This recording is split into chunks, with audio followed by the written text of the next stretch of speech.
My guest today is Zuzana Kajuch. Zuzana is a good friend of mine. She is an operations consultant, sort of working for herself, though she's had several jobs with big companies like On It, Crate & Barrel, Tecovas, Trunk Club, to name a few. We cover a lot of ground in this conversation. We talked a lot about the positives and negatives of being an in-house person versus working for yourself as a consultant. We talked a lot about the connections and experience that she's had in different roles over her career. We talked about mentorship, the importance of being a mentor and having a mentor. We got into some territory we didn't expect to. We talked a little bit about political and social leanings, sort of what makes her what she is, coming from an immigrant family. We talk about 9/11 and COVID and the effect that that had on us as a culture. And then we kind of got back into business discussions. I really love Zuzana. I love that she's in my life. The influence that she's had on our business is really palpable. I think I can speak for our leadership team in saying that she's had a really meaningful impact on us over the last couple of years. We're working on some fun projects together, and this is the first time that I've been able to get her on camera, but hopefully it's not the last. So with that said, I hope you enjoyed this conversation with Zuzana Kajuch.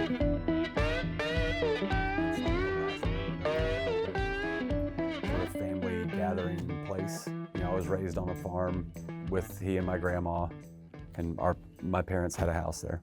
But that farm has long since been. Like the families were on the same property? Yeah, it was like probably 100 acres, and we had my grandparents' house, and we were right across a little gravel road from them in our house. Mm-hmm. And then I had a great aunt that was on that property, and great grandparents that were on the property, and then another great uncle that lived on the other edge. So That's amazing. Yeah, it was cool. I realize in hindsight now, going back that direction, mm-hmm. You know, we spent so much time in the city, mm-hmm. away from family, mm-hmm.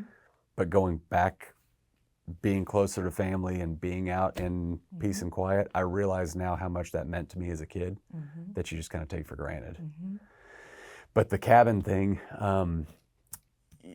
there's so much of that cabin that is like the remnants of my grandparents' life together. My grandma has since passed, but my grandpa's still around. Mm-hmm. And there's so many stories in every layer of that cabin, that trips they went on, mm-hmm. you know, being in this part of the world, and there was a street vendor painting paper bags and handing them out to people that were waiting in line, and he has them framed, and everything has a story. That's and lovely. He's such a storyteller. That's lovely.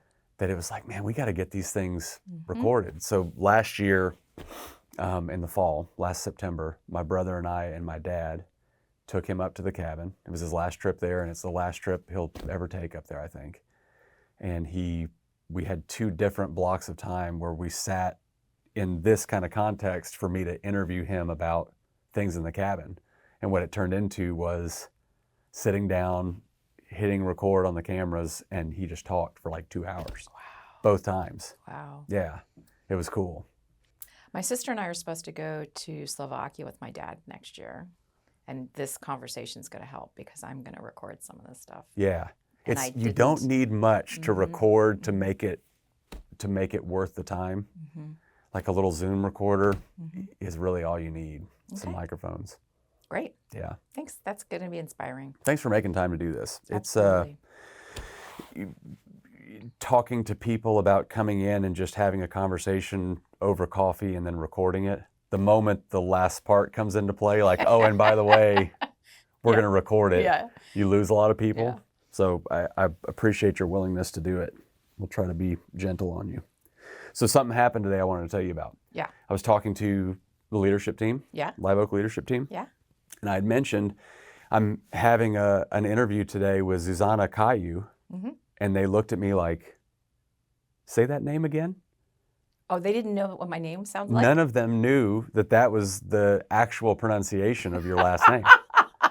That's so funny. Do you say Zuzana or Zuzana, first of all? It's Zuzana. Zuzana. But I am guilty of doing the other way if I think it's just easier for the other person. How does your husband pronounce it? Or does he have a pet name that he doesn't use? Yeah, he uses my college nickname, which I'm not going to share here. Oh, dang it. Okay. Because that's how he was introduced to me. And he tries really hard when he's with people from my professional life to make sure he says my real name. And it always sounds awkward coming out. Yeah. It always sounds Yeah, awkward. yeah. But yes, you said my last name beautifully, so thank you. I didn't know it was pronounced Caillou until probably a year into knowing you. Yeah. And I think I had listened to your voicemail, and you Oh, yeah. had said, this is Zuzana Kajuch. And so, you know, Is it Slovak? it's Slovak. The J is pronounced like a Y.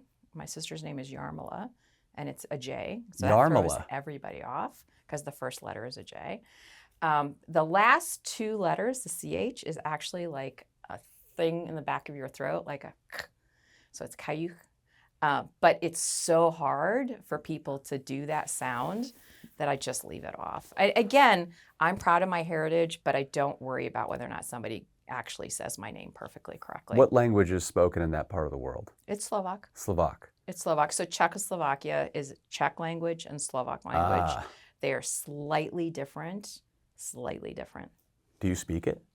No. I wish I did. Yeah. Yeah, I understand parts of it. And my mom now with her Alzheimer's is speaking more Slovak than English.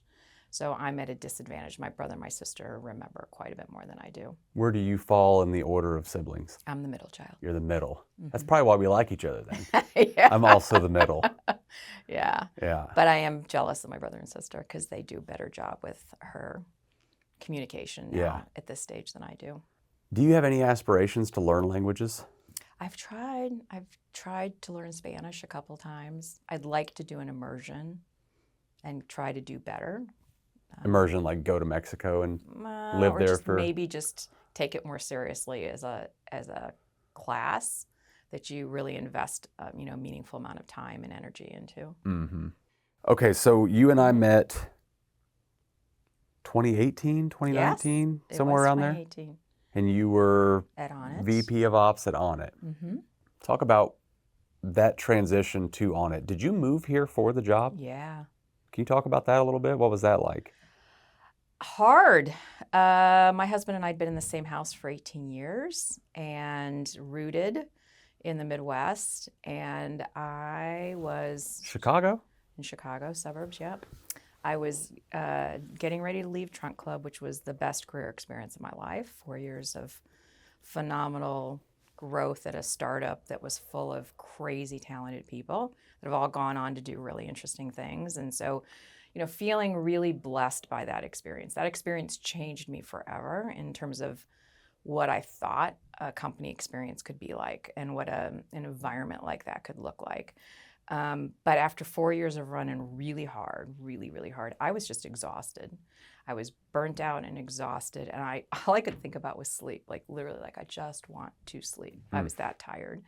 And so when I went to the COO and the CEO and told them that I was thinking about moving on, but making that transition really smooth for them, I basically gave them an open-ended, we could do this in a month, we could do this in 2 months, we can do this in 3 months, we can pace this to your needs. And so they could go out and recruit for replacement and, try to give them a soft landing with my departure because I had quite a few people reporting to me at the time. And that gave me time to look to start my search. And so you knew you were going to leave. Don't lose your train of thought. Yeah. You knew you were going to leave prior to even knowing where you were going to go. Correct. And so I started my job search, had a couple of really good opportunities in Chicago, and our friend Kevin Price had gone to Onnit as a CFO, and he knew what I was doing.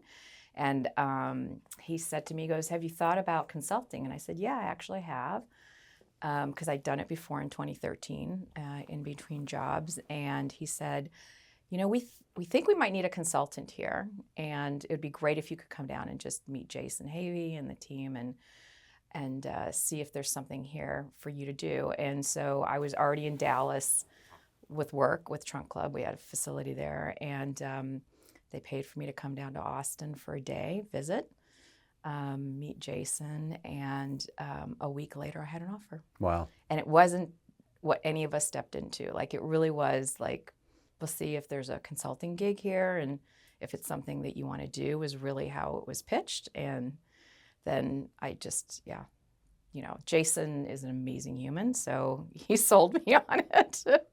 And I don't have any regrets. We made the decision quickly, And they gave me a little bit of time to deal with the move, to come down here and look for a place and to sell our house or make a decision on our house. So from the time that I interviewed, which was October, to the time I showed up for work was mid-January. So I had a little bit of time there. Yeah. Long story, but You were there for a short period of short time. period. But phenomenal experience. Yeah. Great relationships. I'm still in touch with quite a few people from my On It days, and I'm incredibly appreciative of that opportunity from Jason. Like, I can't say enough good things about that.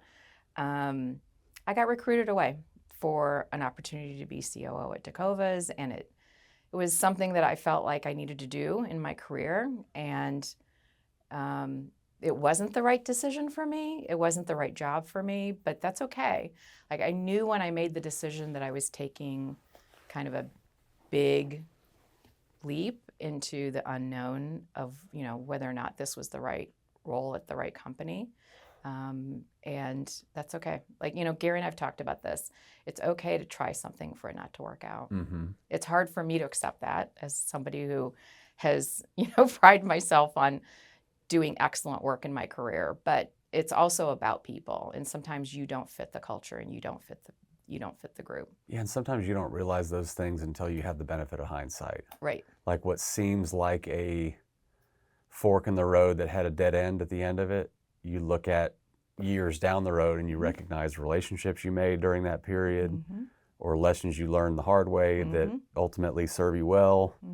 And you just don't know it until you're way further removed from it. Yeah. I have no regrets. I'm like you. Life takes you where life is going to take you, and that road you took, you needed to go through those experiences to get where you are now.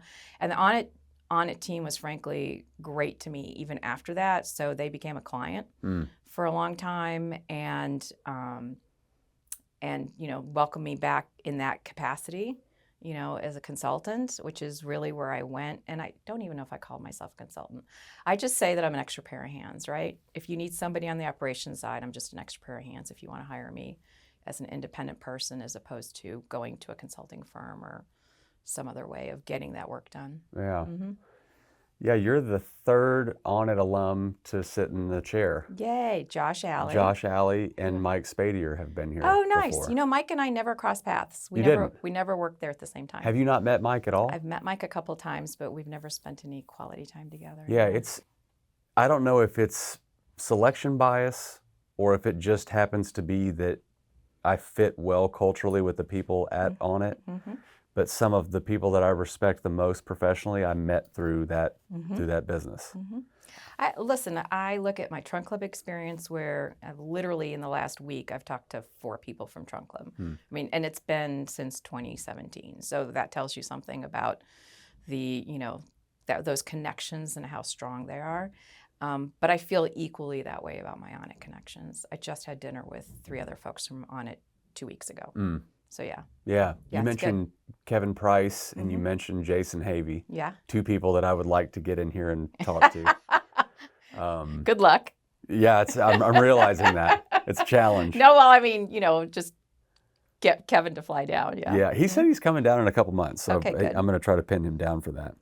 So you spent time in-house on staff and you've spent time now as a consultant in multiple stints. Like you've done different periods of your career as a consultant. Juxtapose those two against each other. Positives of in-house versus consulting and why you're continuing to be a consultant when I'm assuming you could go get a job anywhere if you wanted to. Let me back up by saying that I'm a naturally risk-averse person. So if you'd asked my 30-year-old self if I was ever going to do what I'm doing now, the answer would have been no. Because I couldn't imagine feeling confident enough to be able to source my own work, right? And frankly, I didn't have the connections back then either to understand how that could work in a referral, business, which is really all I am. I don't market myself. It's just 100% referral. The benefits of being inside a large organization or a small one, I mean, I came from billion-dollar companies, my first 2 companies that I worked for. So I had the experience of what a big system looks like, what scale looks like in operations, how you can repeat something over and over and over again with lots of humans is harder than it looks, right? Because you have to be consistent with lots of humans over and over again. And consistency is actually the hardest part about that. So I got a chance to learn from a lot of smart people. I always have said that my best mentors in my first, part of my career were the industrial engineers, because they taught me those skills. I'm a math girl anyway, so it's good, but they taught me a lot about how to create repeatable processes that can be efficient, which was extremely helpful for the rest of my life, in terms of anything else that I touch and do. I wouldn't trade the fact that I worked in those big companies. And I tell people who start up in startups to go work for a big company for a couple of years, even if you know startup life is for you, as just your own MBA. Call it your education, because you actually do need to create systems that can scale. And it's very hard to teach people who've only worked in, small startups what the effect of scaling can do to your business.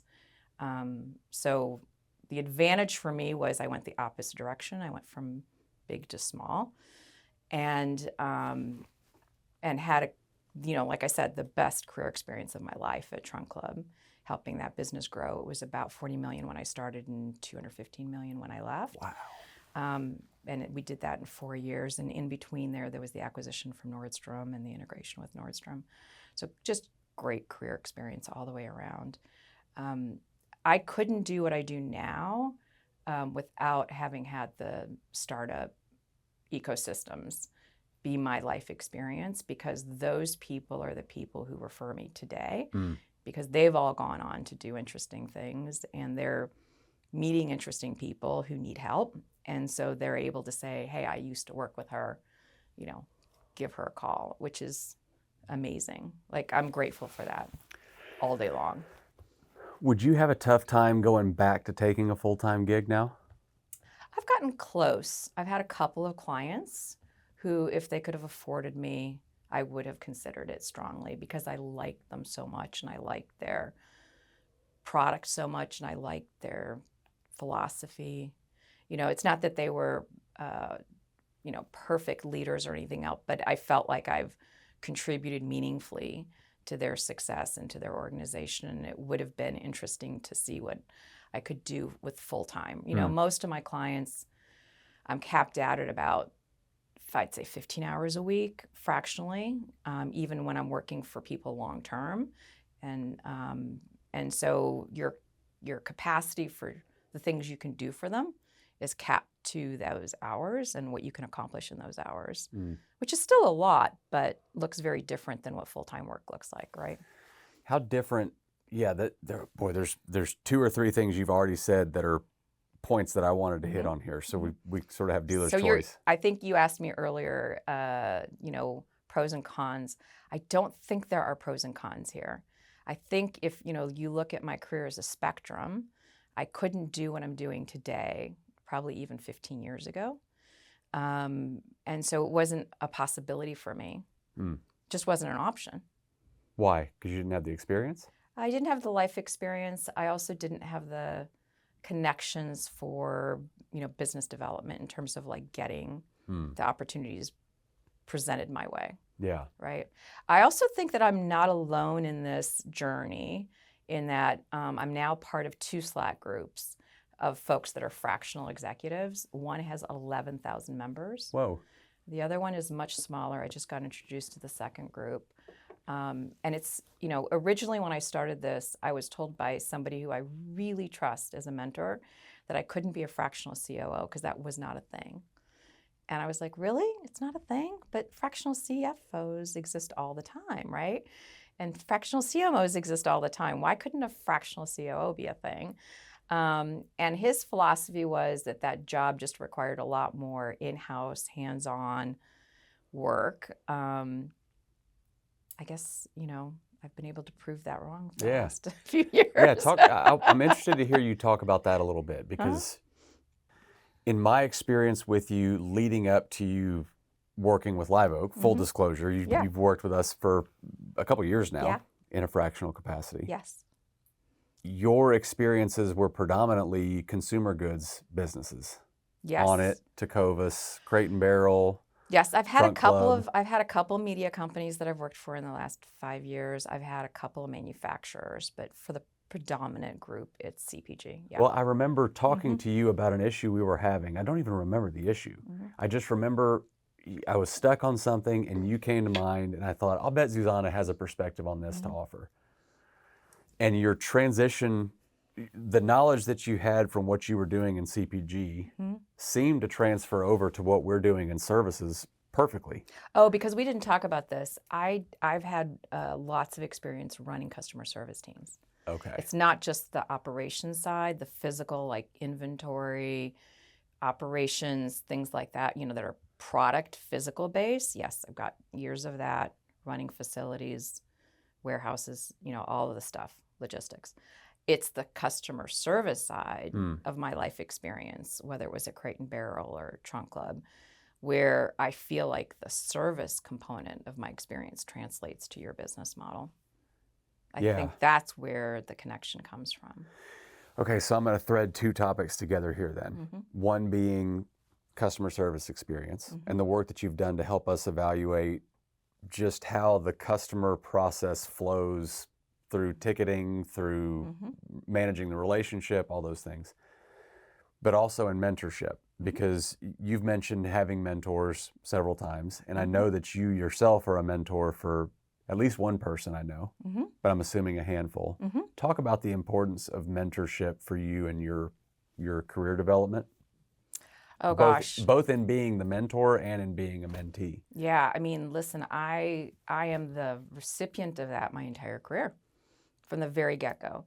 So my very first job, not my boss, who was a mentor, but my boss's boss, the VP of, a $3.5 billion company, I don't want to say he took me under his wing, but a little bit, and kind of gave me opportunities at a really young age to do things that I wouldn't have gotten otherwise. And I am the recipient, I hate to say this, of the fact that I was a female in a male-dominated industry. And I hate to say that because it sounds like I had nothing to do with, my own success. I think both of my early bosses saw something in me, and they both pushed me to do new and interesting things. I'm not 100% sure I would have gotten the same attention if I had been a guy. Really? I feel like I stuck out of the crowd a little bit because I was the only female in the room. Because of the novelty of it? I think, yeah. I think at the time, and you have to go back. Yeah, that's interesting. You have to go back 30 years. I think at the time it was just more unusual to find a female who wanted to be in operations, in a warehouse, in leadership. Huh. Doing project management work. I could see where that would come into play. I think the advantage that you have, not to define a whole swath of the population in one gender or the other, but I think in my experience working with females in ops positions, you have a much higher level of sensitivity to how something feels to the person on the other end of the line. So like Kristen, that we have both worked with extensively, Kristen, I think, has a better barometer than some of her male colleagues for how what she is saying or what process we've created feels to the person on the other end of things. I can see that. I don't know necessarily that that's a gender related thing, but it very well might be. I mean, soft skill, I would say in my experience with the many, many men that I've worked with, because again, male dominated field. Warehouses. Yeah. And my favorite humans, by the way, like I've worked with some amazing guys over my years, is that it's not unique to gender, but it is unique to the person that they are paying attention to that. Because I've met lots of industrial engineer types who are very conscientious about how their work is being perceived on the floor by the associates, how they present their ideas. They understand that adoption of their recommendations and their processes is just as important as what they came up with on the idea. And so they pay attention to what is it going to take for the folks that I'm asking to make these changes to actually adopt them and do them on a consistent basis. It requires some soft skills to sell the idea and to get people to buy in. Do you think females have, on average, more soft skill just baked into them than men do, in your experience? I don't think we do a good job of giving men the space to develop soft skills and the training and development to develop soft skills. You think it's nurture more than nature? Yeah. I just think, I think men aren't given permission the way women are to explore that more fully. I've experienced that with some, let's say, male-dominated industries, of which we are one. When we put out a job rec, we are 95% male applicants. And some of that is probably selection, just given that, that's what what the industry has called for a long time. But I have seen females get into jobs with Live Oak that male counterparts have worked, and I've seen them be able to put together what the customer needs or how to translate something to the customer in a way that they can actually hear it better than some of their male colleagues. Now, given my sample size is 40 people and 10 years of doing it on a small scale. But I also think the reverse is true. When I started at Tecovas, our entire customer service team was female, even though our customer was an older male. And it was through some coaching with our customer service manager who reported to me at the time, that it was an observation that all of these females look and sound like you, right? You're a UT grad, you're a sorority person, you've hired people who are in your likeness and image, which is really an easy bias to get into when you're a young leader. And you don't have any men on this team. Why not, right? And she hired several men on the team during my tenure there who crushed it in customer service roles. And they just bring a different perspective. And our customer was a male customer. Why wouldn't you have a customer service team that reflected, your customer base a little bit more closely? Sure. At the very least, you wouldn't be as well-rounded if you were that selective into one versus the other. And by the way, I don't tell that story, to criticize her. She was hiring good people. Yeah. She was hiring talented people, and she was a young manager. And it was just a blind spot. She just didn't see that. Does that make sense? Totally. And I think that's true for a lot of people in recruiting and hiring. We have a tendency to hire people who look and sound like us. That's just normal. How do you explain the vast majority of resumes we get being male then? Is that all cultural? No, I think your industry is. I do think I do think there are industries that are still dominated by one gender or the other. Yeah. I'm sure that it's harder for a man necessarily to become a nurse if 95% of the population is female, right? So I just feel like there's still ways to go to create norms in our society that roles can be genderless, right? Sure. Yeah, I thought about this coming in here with you. You and I have had quite a bit of conversations in the past. One I love our compliment, conversations. Me too, big time. A compliment I would pay you is that I have no idea of your political leanings. We've never gotten into that discussion before, ever. We touched on it a little bit prior to recording in here, where I think you probably have me in a certain category more conservative of center. I would consider you probably on the opposite end of that spectrum. I think I feel like a centrist, but I probably am not a centrist. Left of center. I think I'm probably left of center, yes. Why is it that the majority of my friendships exist left of center?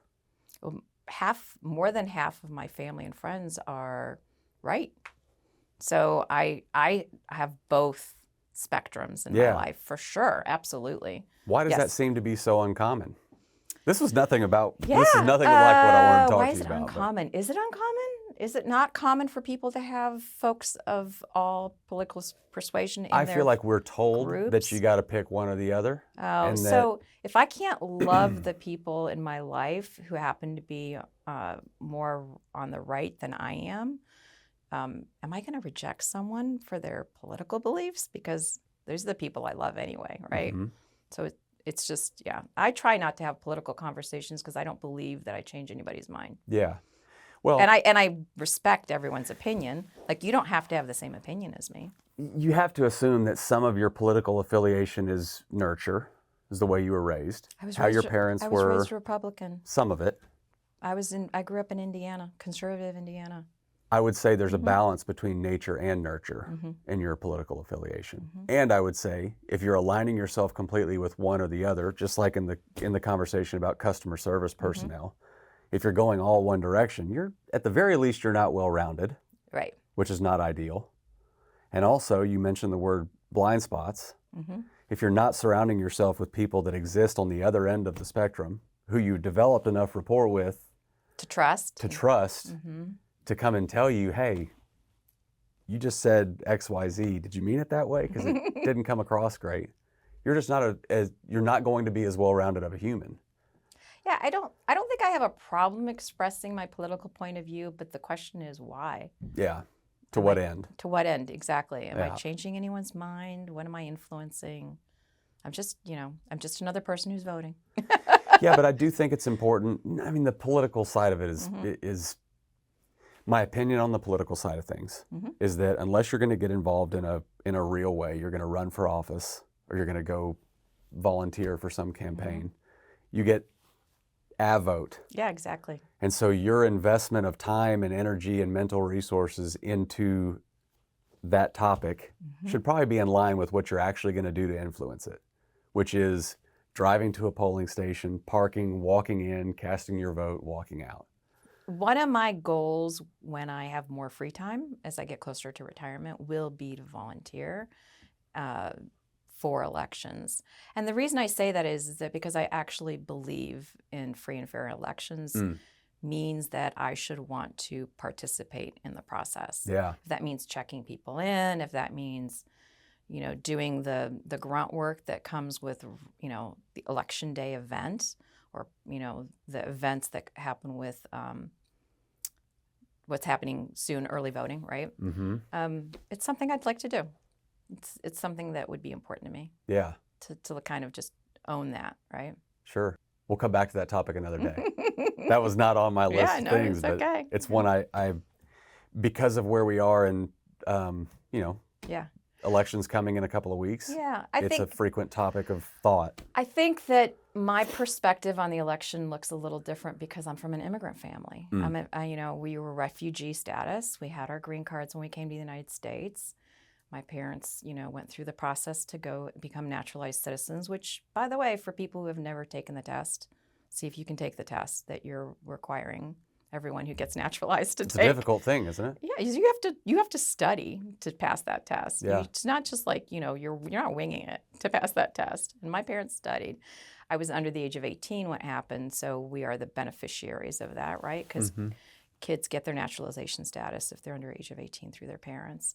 So I have a different perspective on immigration being a positive thing for this country.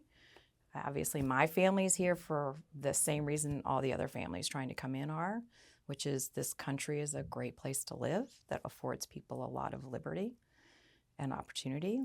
And I'm going to stop there because I think that's it. That's the statement. Can you articulate the opposing viewpoint in a steelman way? Could you make a case for your opposition? Well, so first of all, let me back up by saying I believe that the immigration process could use a lot of work. Yeah. But don't discount the fact that no one legally, let's stay there. No one legally is in this country without going through a lot of bells and whistles with the government in terms of the vetting process and everything else they put you through. I think if it stopped there, Yes. 98% of the human beings that are citizens of our country that vote would agree with you.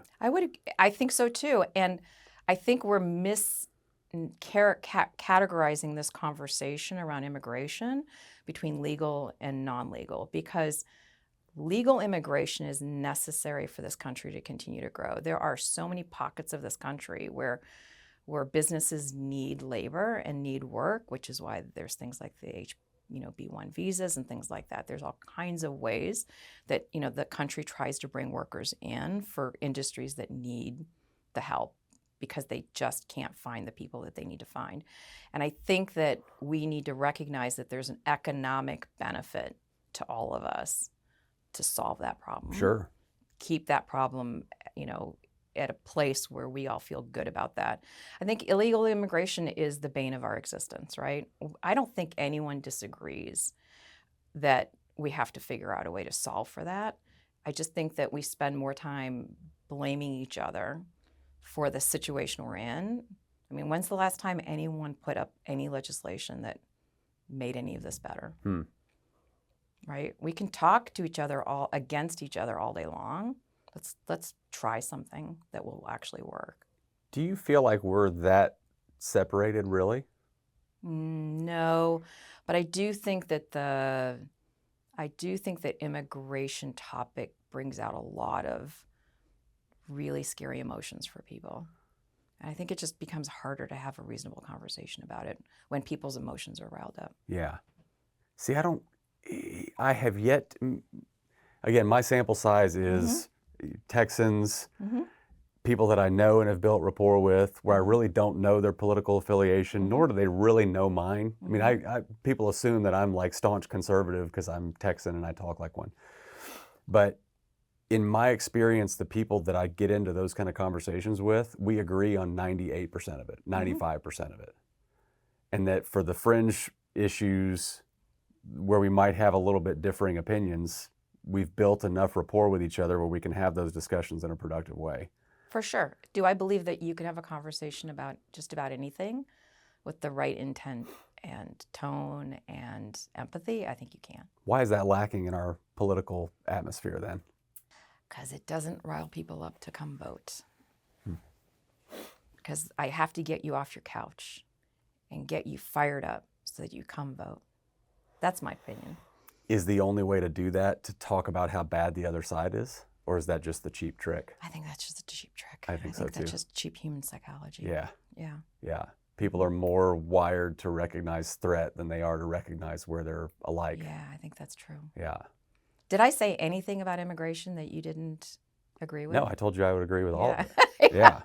I mean, because why wouldn't we, right? We're reasonable human beings. Yeah. I think we spend a lot of time on a topic that frankly, I think has become a boogeyman of sorts when it really doesn't need to be. Yeah.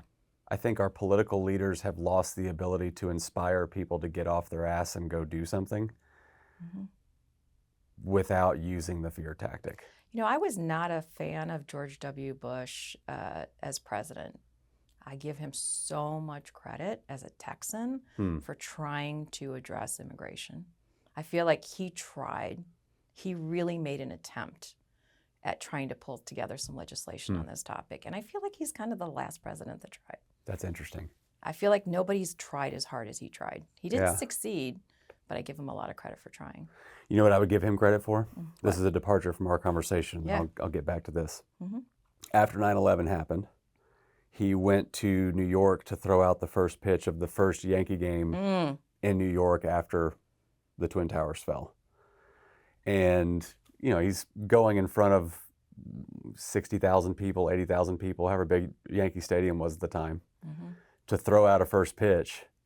And not only to do that in front of that many people, but also to throw a strike as a baseball player, how hard that would have been. Like I get goosebumps watching that video just for how difficult it would have been to get up there and perform and actually throw a strike. I think it was like the last time our country was actually united together in a real way. Oh my gosh, that was such a tough time. Yeah. I cried a lot. I was a kid, but I remember it being a disruptive time. Any little thing, I mean, I'm bringing back the emotions. Any little thing after that would just bring me to tears. It didn't take much. Because of sadness? Yeah, just so many lives lost. Just the intensity of it. Wow. Did COVID have any similar effects on you at the time when it happened? Yes. Yeah, it did me too. It The didn't seem to unite stories- us in the same way, though. Huh? It didn't seem to unite us in the same way that... No, I mean, it was just the stories about families that couldn't be together as loved ones were dying. I mean, just, it's devastating. Yeah, I feel like we still haven't fully... I'm going to get emotional just thinking about that. I won't do that to you. But I do feel like we have yet to really reckon with what the last 4 years have done to us as a people.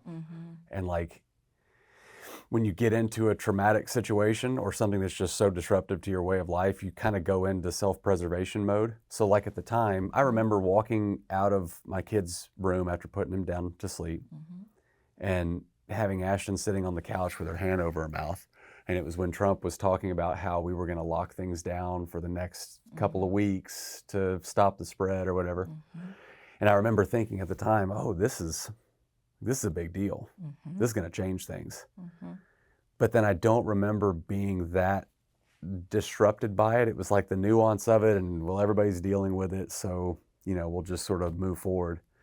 You were running a business that was already fully remote, and I think you had less fear over what that could look like. I was working with clients that were not, whose businesses were basically going to, at least in one case, potentially shut down. And then they got really soft kind of on who they shut down and which facilities stayed open because they were essential services and things like that. So as it turned out, from an operational standpoint, that was actually a boon year because supply chains got stressed with all the transition to e-commerce, and the government let all those e-commerce sites stay open and all the facilities that support them stay open. So things kind of went a little bit different way. But yeah, I remember so many of my friends and family members who were, hugely negatively affected in terms of their success throughout that year and how much they struggled.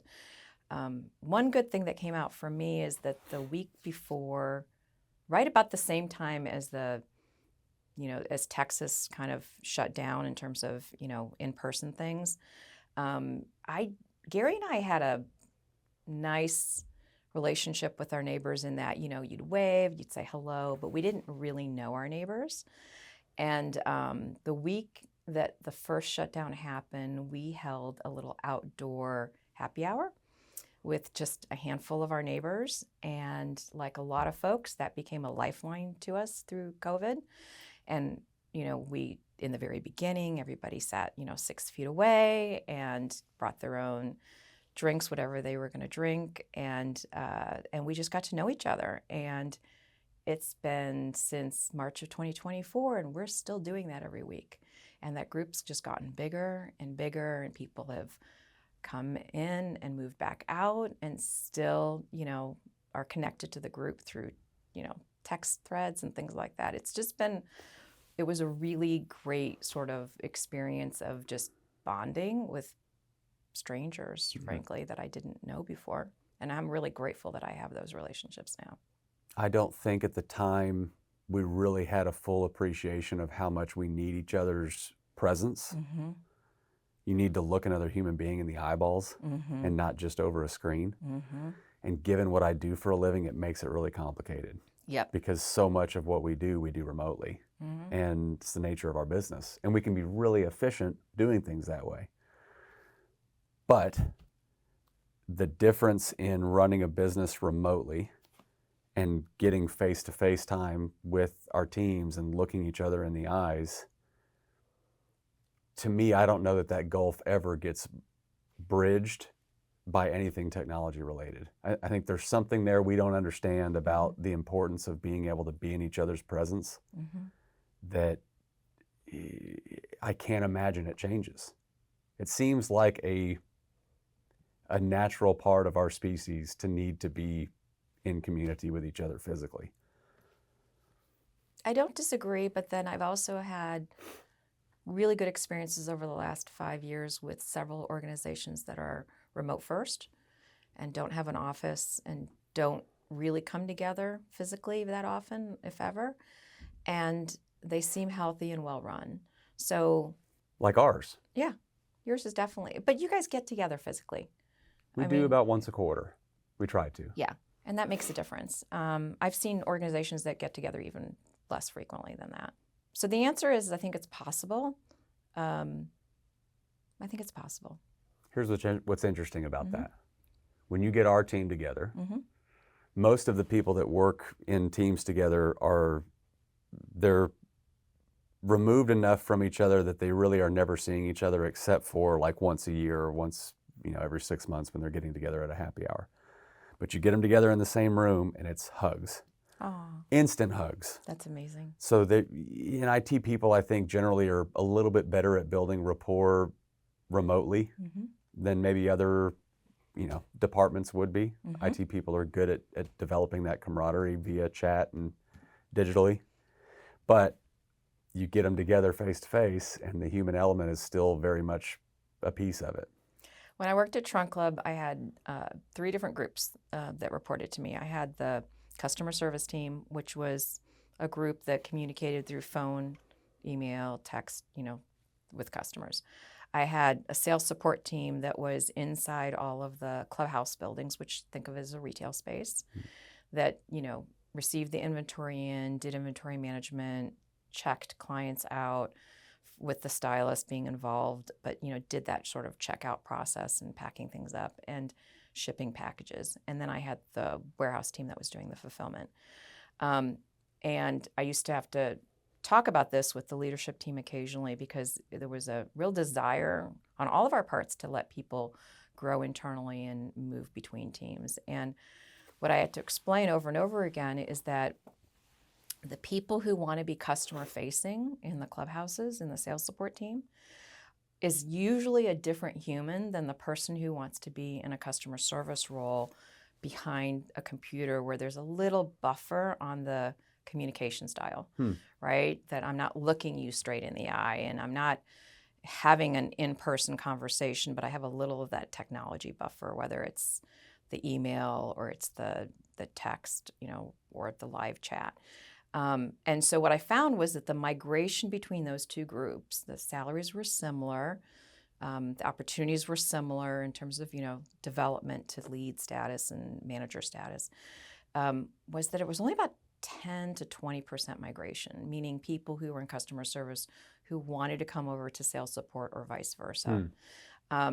Because it really is a different need that they're fulfilling in those roles. What is that? The people who want to be customer facing often do not enjoy behind the desk jobs. They like the interaction, they like the pace, they like the physical movement. It's true of a lot of folks in my warehouse too, is they didn't want desk jobs necessarily.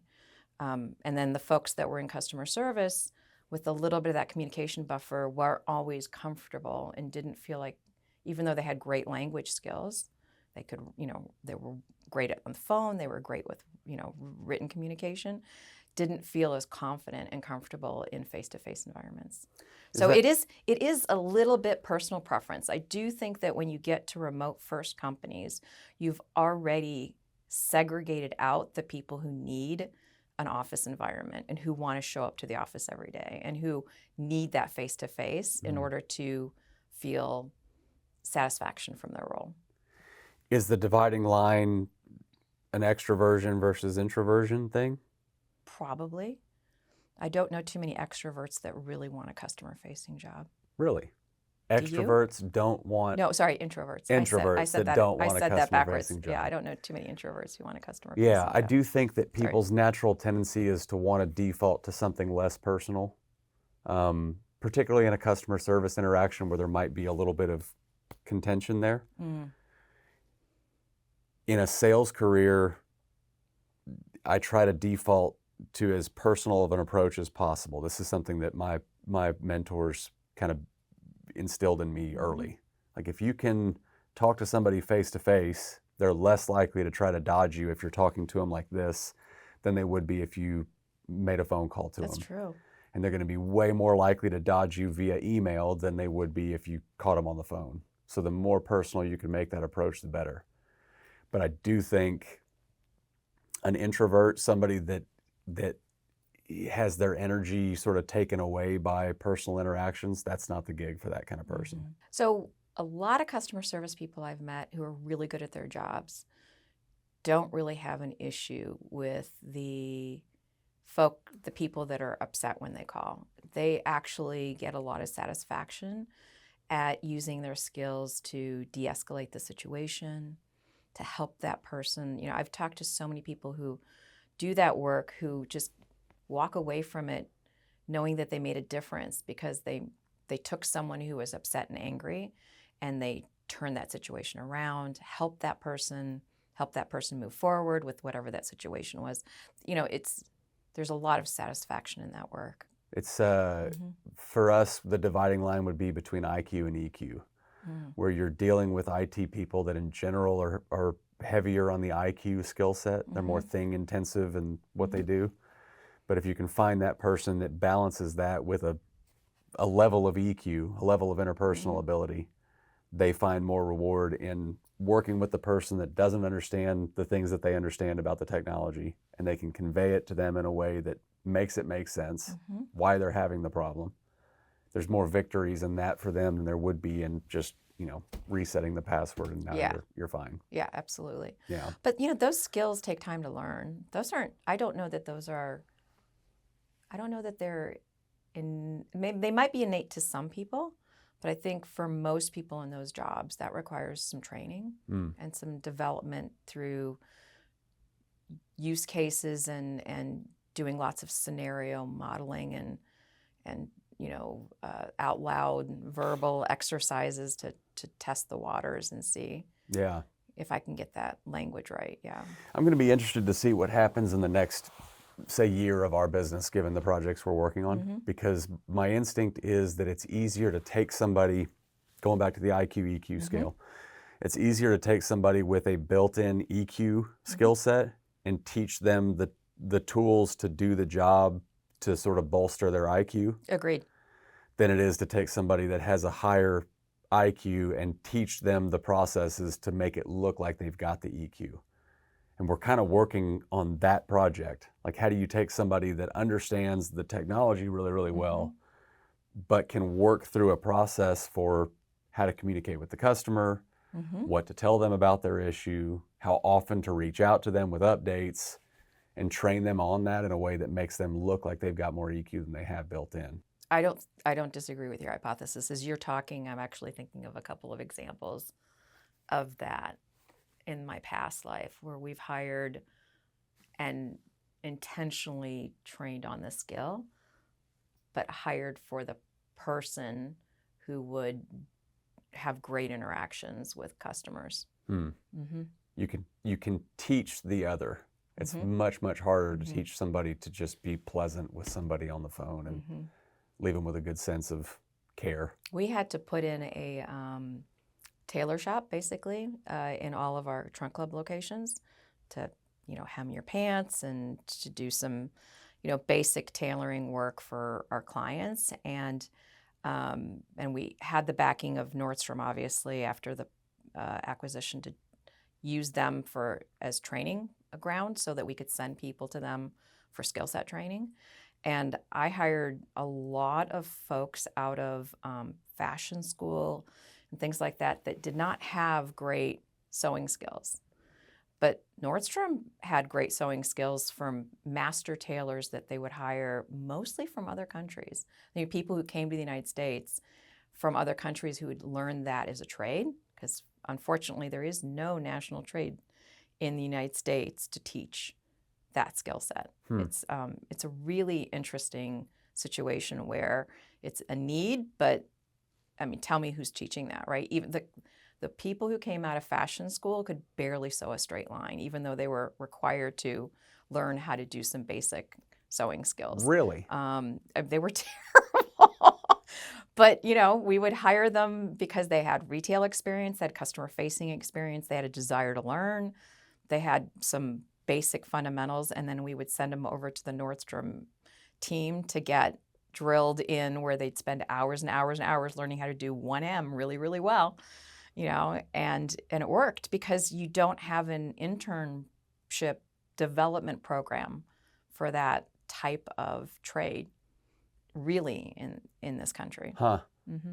That's interesting. I wonder why that is. Was there ever a time period where that wasn't the case? That there's no training for it other than on-the-job training or training from other industries? Specifically with... I mean, if you went into a Nordstrom tailor shop, it's like the United Nations. The number of people in those locations that are from other countries, who grew up in other countries and learned their trade in other countries, is like 95% of the workforce. Huh. Yeah. Maybe a remnant of manufacturing just going overseas. That probably is a connection. Yeah, that makes sense. As a consultant or an outsourced person who's working with lots of different kind of customers, how do you judge when to fire a customer?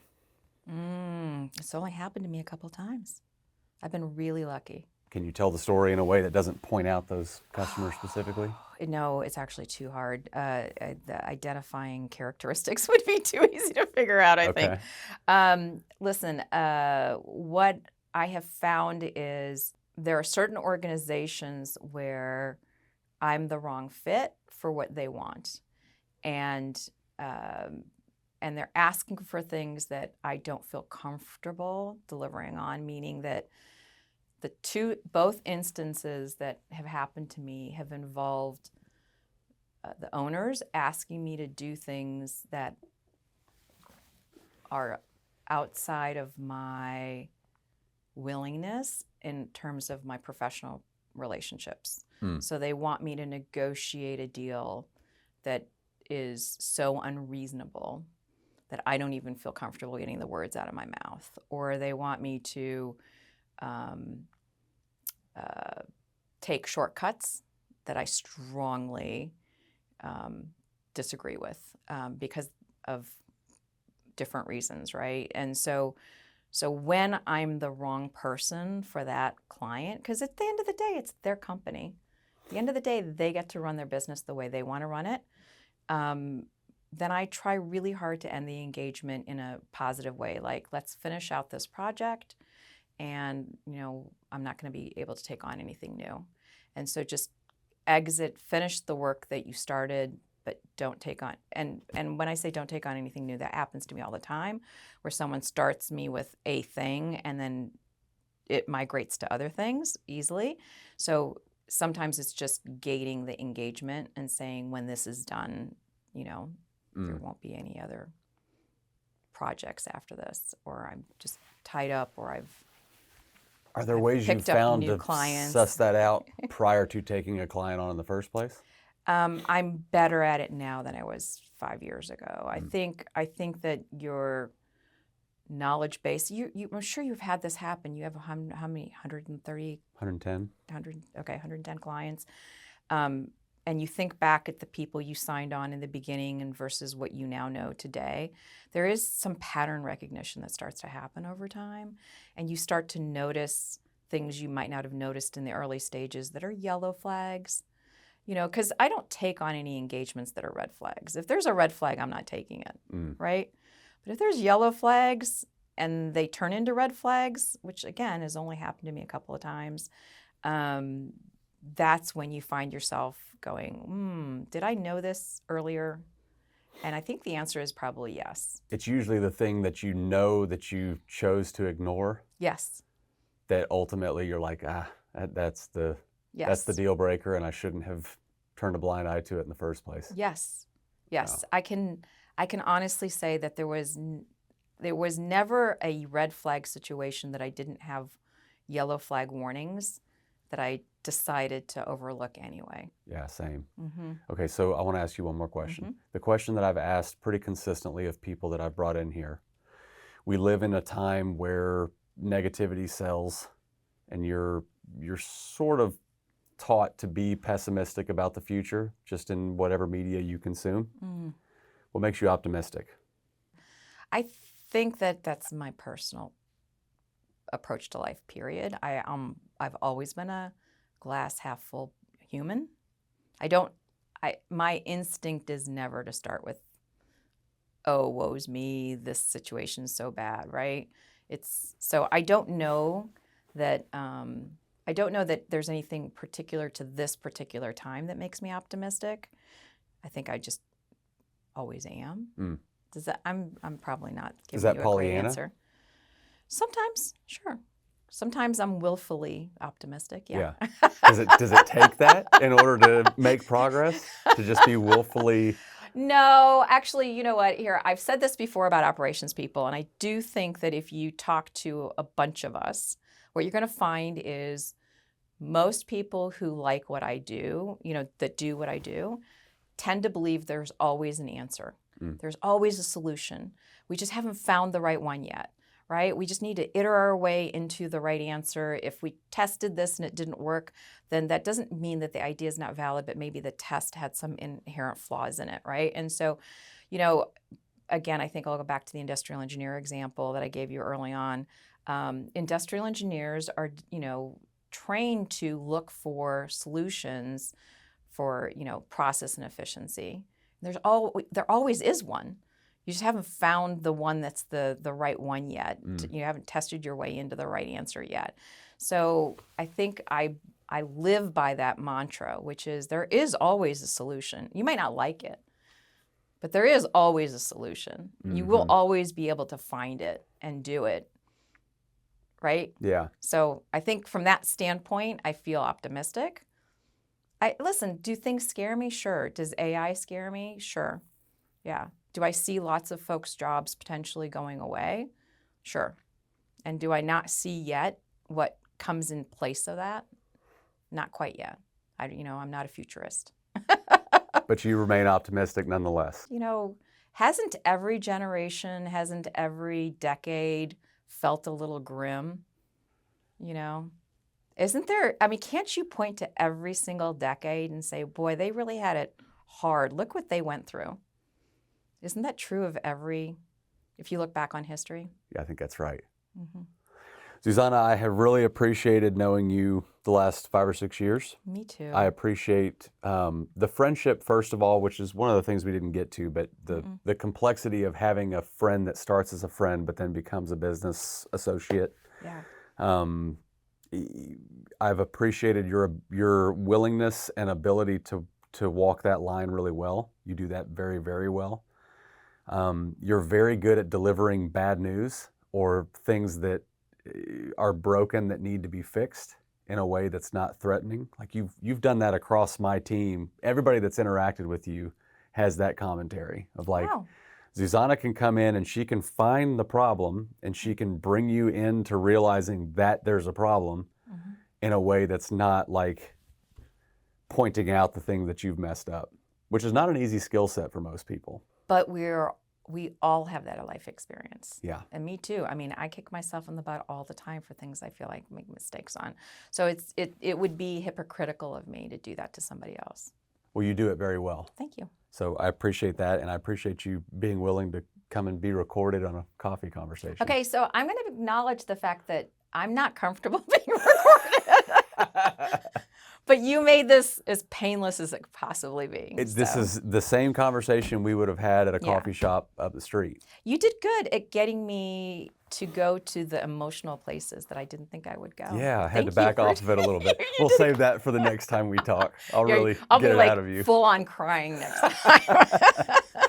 Well, yeah, thanks again for being willing to do it. I do appreciate it. And I appreciate the friendship. I couldn't do what you're doing right now with these conversations and the way you guide them, but that was masterful. You just took me to all these roundabout places I didn't see us going. So I told Gary this morning that we were having a conversation. I had no idea what the topic was going to be. And I'm going to come back and say we talked like 25 topics. Yeah, that's how my conversations always go. Thank you. Yeah, enjoyed it.